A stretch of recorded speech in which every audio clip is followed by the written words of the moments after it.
righty, we have reached week 11 of the NFL season, and we're coming off another really good week of picks that I had last week. Really excited for this week. Took a lot of time with a lot of close matchups that I feel we're going to have this week. So without further ado, let's get into it. We only have two teams on the bye this week, just the Colts and the Saints. So pretty much back to a full slate at this point. And we'll start with the Thursday night football game of the Jets and the New England Patriots. And the Patriots have been on a roll.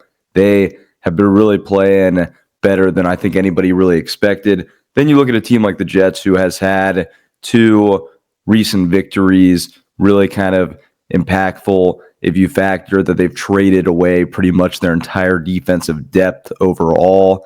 So it's impactful that they've been able to get those victories. But if you look at it, New England, the way the Patriots are playing, the way the culture is there too, they're not going to let up, especially not on a Thursday night football game where they have the chance to showcase all their abilities. So I have the Patriots pretty convincingly in this divisional game here. I have them 24-13. Think they'll just go past the Jets and they'll beat them pretty handily, especially with how that defense has been playing and with how Drake May has been playing overall. So I have the Patriots 24-13 in that matchup. We have the last of the 9:30 games for this year. We have the Commanders and the Dolphins. And the Commanders are just not really viable without Jaden Daniels. There's really not much that they can do offensively without him. Then you factor some of the defensive liabilities. There's a lot of injuries on this team. The team is actually a lot older than we initially thought. Then you go to a team like Miami, who has really been pretty decimated this year. They trade away Phillips and Tyreek Hill's out for the year. Tua hasn't been playing great, but they found ways to win. They had a really impressive upset of the Buffalo Bills last week. So in this matchup, it's really a tough one to call, but I'm going to take Miami in this one just by a field goal. I'm going to take them 17-14.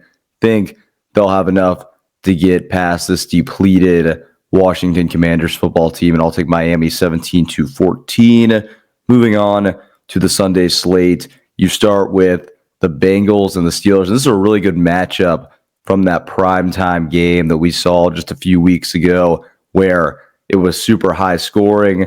So we'll see in this one. You can expect big yards to be put up with Joe Flacco playing. And if you look at the Steelers, they did not look good in that Sunday night football game against the Chargers. So they're going to look to bounce back. What I'll say about this matchup is I was leaning Cincinnati, but what I will say is it's really difficult in the NFL to beat a team twice. And you look at Pittsburgh, what they're playing for, how impactful this game is. If Cincinnati wins this game, they're actually still in the conversation of the division, which is crazy. They'd only be a game away from Pittsburgh, and they would have the tiebreaker. So this is actually kind of a massive game, but I'm going to take the Steelers by a hair in this one. I'm going to take them 30-26 over the Bengals. Just think that they're going to end up making a few more plays down the stretch. Give me the Steelers 30-26. Next up, you have another matchup between the Falcons and the Panthers.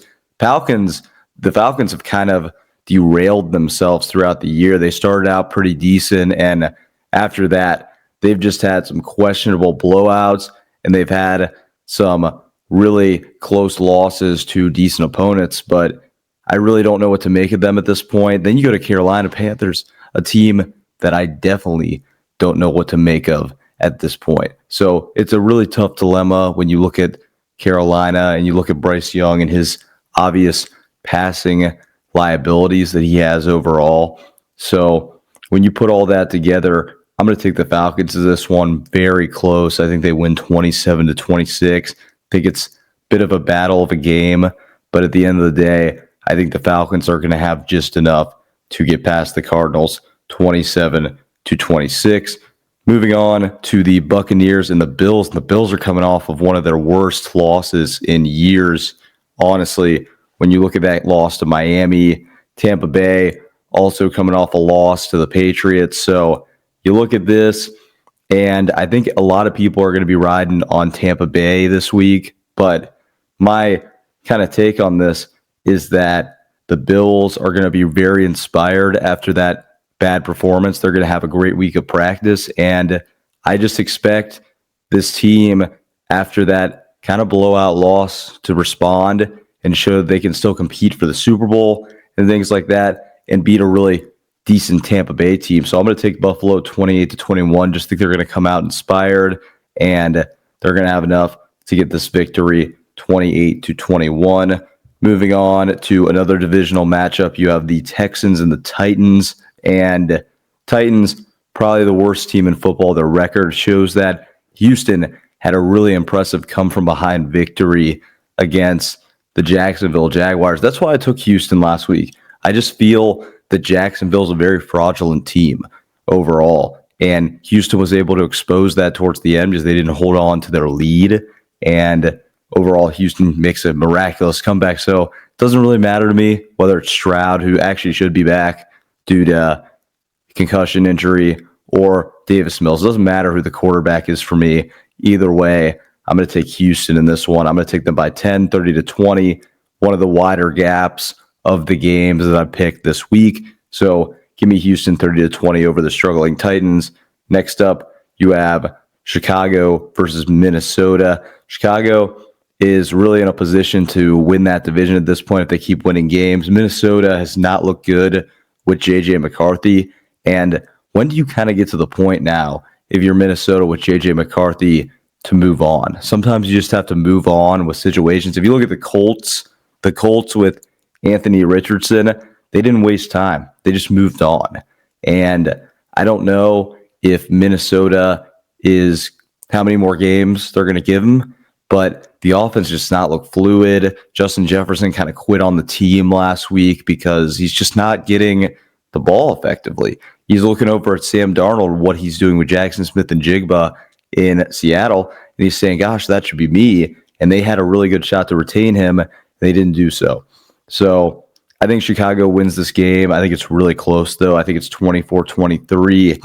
I just feel Caleb Williams has been playing with a lot of power. He has been much more improved. Ben Johnson's been scheming stuff up. DeAndre Swift, somebody of note that's been playing really well. So I'm going to take the Bears to keep rolling and get a win in this game against Minnesota, 24-23. Moving on, you have the Packers and the Giants. And the Packers did not look good in that Monday Night Football game. And they've had stretches of this season where they've looked like the best team in football, and they've had stretches of this season where they've looked really, really terrible. So it's kind of a tough dilemma to kind of pick and see where they're going to be week to week. And then you look at the Giants. If they're without Jackson Dart, it's going to be tough. Brian Dable fired. So if you look at it roster to roster, I picked the Packers. So I'm going to take them by a slight margin in this game. Give me them 20-17. I think they have just enough to overall get this victory against the Giants, and the Packers will win 20-17. Moving on to the Chargers and the Jaguars. As I've continued to say, I think the Jaguars are fraudulent. And if you look at it, my big knock against the Chargers overall was that they had liabilities when it came to the injuries that they had overall, but that didn't seem to be a problem against the Steelers. So it definitely won't be a problem against Jacksonville. I think Jacksonville keeps it close. They've been keeping it close with valuable and superior opponents, but still think the Chargers win 20-17 with Herbert, with the structure of Harbaugh. I think they have enough to get this win at 21-17. Moving on, you have my favorite game of the week, the Seahawks and the Rams. This is a huge divisional matchup between two teams that are rolling right now, and this one is literally a coin flip for me. It's really tough to choose. Both teams playing their best football right now. Seattle has looked insane. Their personnel has looked really good. The Rams, their personnel has also looked really good. So this is a really tough one, but the game is in Los Angeles, and Matt Stafford is the more experienced quarterback. That's why by a hair, by a very slim hair, I'm going to take the Rams in this one. I'm going to take them 30-29 over Seattle, and this is more so just due to them being at home. I think Stafford has been there before. He's going to make a few more plays in this game, and that's why I expect him to get the victory in this one, 30-29. Moving on to the 49ers and the Cardinals, and I'm going to take the 49ers in this game. I just think that the Cardinals have really been not playing well. They've been playing a little over their skis recently. And whether it's Jacoby Brissett has actually made their receiver weapons be more valued. Like McBride's playing a lot better. Marvin Harrison Jr., it's night and day how much better he's playing. But they are just not going to have enough to beat this 49ers team that is desperate for a win. So give me the 49ers 24-20. They're going to have a few more plays in this one. 49ers win 24-20. Next up, you have the Ravens and the Browns. And normally I would say this would be a blowout, but I remember last year there was a similar game on a similar week where the Browns surprisingly upset the Ravens. So nothing is out the door. Nothing's out the picture. But of course, I'm still going to take the Ravens to win now what would be their fourth straight. I'm going to take them 23-20.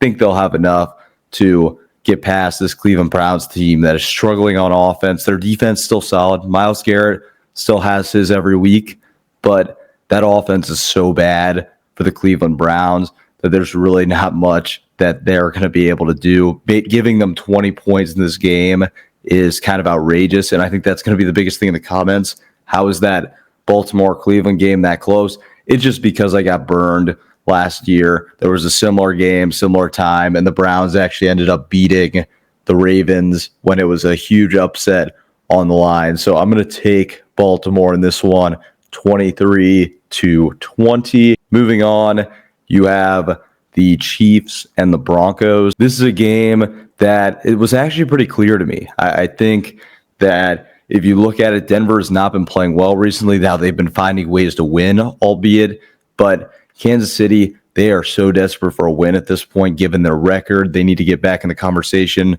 of being in the playoff conversation. So I'm going to take the Chiefs in this one, 31-23. Feel like they're going to win pretty convincingly at this point, and they're going to have more than enough to get past Denver in this. I think Patrick Mahomes plays well throughout the game. If you look at the Broncos, their biggest problem is that Bo Nix and the team, they don't wake up till the fourth quarter and win the game. That's not going to be good enough against a team like the Chiefs. They're going to play sustainable throughout the entire game. So give me Kansas City 31-23. Moving on to Sunday Night Football, we have a good one. We have the Lions and the Eagles. The Eagles did not look really good in that game that they played on Monday Night Football against the Green Bay Packers. They were not able to put up points. And if they do that against Detroit, it's going to be an absolute disaster overall. So they're going to need to really perform at a higher level if they want to compete and win this game. Detroit has been looking good. They're coming off a blowout victory, albeit it was against a much inferior team. But overall, their offense still hasn't missed a beat. They've looked really competitive in these games, and I'm going to take them. I'm going to take Detroit to win this game. I think they win 33-30. Think it's their game to lose against the defending Super Bowl champion Philadelphia Eagles. So I just feel that the offense, Gibbs, Goff, they just have a better performance than Jalen Hurts, A.J. Brown. They've been struggling a little bit on offense. They need to kind of fine-tune and improve some of the stuff. So overall, I'm going to take Detroit in this one, 33-30 over the Eagles. Next up, you have Monday Night Football. You have the Cowboys and the Raiders. And the Raiders, they just looked really bad in that game on Thursday Night Football against Denver last year. Went down the field and scored, then nothing else throughout it. And Geno Smith has looked way over his skis, in my opinion. Then you look at Dallas as another team. They're desperate for a win at this point. They need a victory. And I think Dak and Pickens and CeeDee Lamb, they're going to go out there with a lot of energy. They're going to go out there with determination. They haven't played since that trade, obviously, where they improved their defense a little bit. So this is a team that's in position to potentially get a few wins off here, and nothing better than to start against a struggling Las Vegas Raiders team. So I think they win 35-21. I think the game is not all that close through and through. So give me the Cowboys 35-21 in this one. With that, that's going to do it for week 11. I'm excited for the picks, hoping to go undefeated. On the screen right now is my current record for the season. Like I continue to say, hoping to get that over 75% throughout the end of the year. But with that being said, my picks for week 12 will be posted next week, Tuesday at 8 p.m. Eastern.